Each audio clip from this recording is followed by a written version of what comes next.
Assalamualaikum warahmatullahi wabarakatuh. Perkenalkan, saya Dedang Gunawan.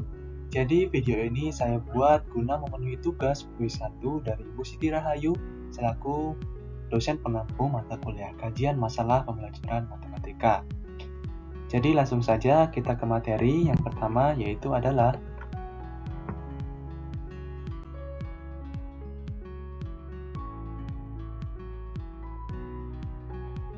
kurikulum merdeka adalah konsep kurikulum yang dikembangkan untuk membawa perubahan dalam pendidikan di Indonesia, terutama dalam pembelajaran matematika. Terdapat beberapa kelebihan yang diharapkan dari kurikulum merdeka dibandingkan dengan kurikulum sebelumnya. Untuk kelebihan kurikulum merdeka dari kurikulum sebelumnya dalam konteks pembelajaran matematika, yang pertama ada kontekstual dan relevan.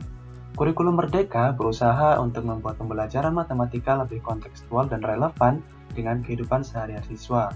Ini membantu siswa melihat nilai praktis dalam belajar matematika dan menerapkannya dalam situasi nyata.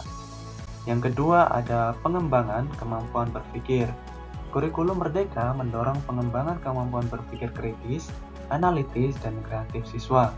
Ini memberikan siswa alat untuk memecahkan masalah kompleks dalam matematika dan dalam kehidupan sehari-hari. Lalu yang selanjutnya ada pembelajaran aktif. Kurikulum merdeka lebih berfokus pada pembelajaran aktif yang mengharuskan siswa terlibat aktif dalam proses pembelajaran mereka. Ini mencakup diskusi, proyek, dan tugas yang memerlukan pemecahan masalah. Lalu yang keempat ada penggunaan teknologi. Kurikulum merdeka mendorong penggunaan teknologi dalam pembelajaran matematika. Ini dapat memfasilitasi eksplorasi yang lebih mendalam, visualisasi, dan pemahaman konsep matematika yang lebih baik. Lalu yang kelima ada kreativitas dan inovasi. Kurikulum merdeka memberikan ruang bagi kreativitas dan inovasi dalam pembelajaran matematika. Jadi, siswa diberi kesempatan untuk mengeksplorasi dan menciptakan solusi mereka sendiri untuk masalah matematika. Lalu yang terakhir ada pengembangan karakter. Selain keterampilan matematika, kurikulum merdeka juga menekankan pengembangan karakter seperti kerjasama, komunikasi, dan kemandirian yang dapat membantu siswa dalam kehidupan sehari-hari. Lalu yang selanjutnya adalah nomor 2. Setelah saya melakukan analisis terkait dengan pertanyaan di atas, saya dapat menyimpulkan untuk pendekatan matematika yang dapat dilakukan untuk pertanyaan tersebut ada 3. Yang pertama yaitu pendekatan konstruktivisme. Lalu mengapa demikian? Karena di sini siswa dibangun pengetahuannya dengan melalui interaksi dengan objek yang menghasilkan pengalaman dari benda di sekitar. Lalu pendekatan yang kedua yang dapat dilakukan adalah pendekatan kontekstual.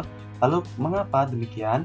Pendekatan ini termasuk digunakan karena mengaitkan dengan contoh kejadian di dunia nyata, yaitu memantulkan suatu benda, dan dalam hal ini adalah bola. Lalu yang ketiga ada pendekatan pemecahan masalah. Pendekatan pemecahan masalah ini masih dapat dikategorikan, dapat diterapkan karena setelah melakukan percobaan, siswa dituntut untuk memecahkan masalah matematikanya, dalam hal ini tentang deret geometri. Lalu yang selanjutnya ada pengertian pembelajaran berdiferensiasi dan implementasinya dalam pembelajaran matematika.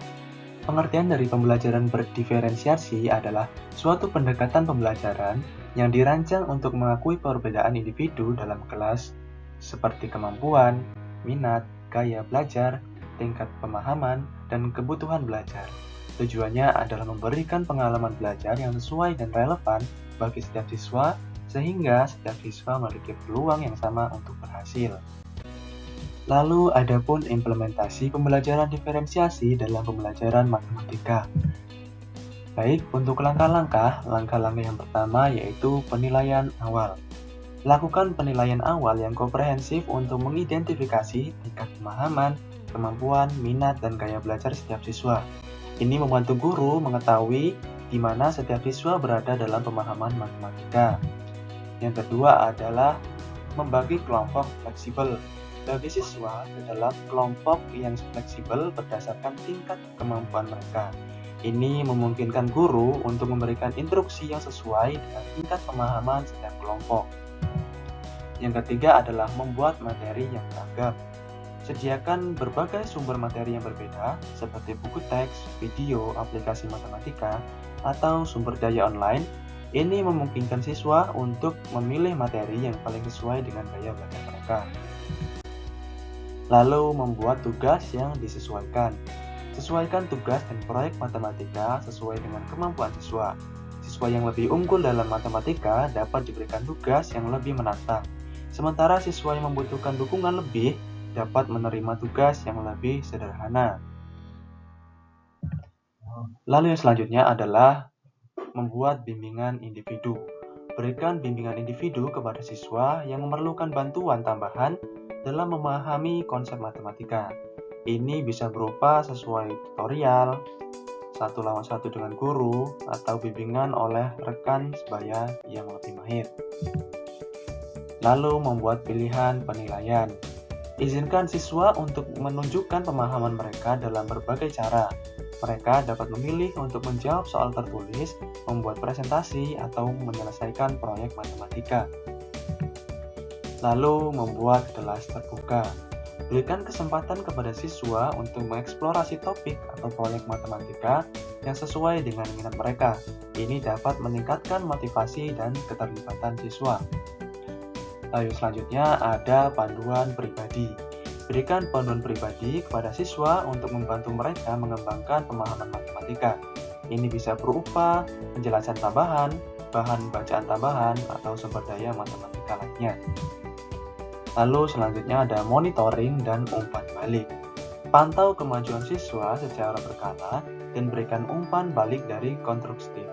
Ini membantu siswa memahami di mana mereka berada dalam pembelajaran matematika dan bagaimana mereka dapat meningkatkan pemahaman mereka. Lalu yang ke-10 ada refleksi dan pengaturan sendiri.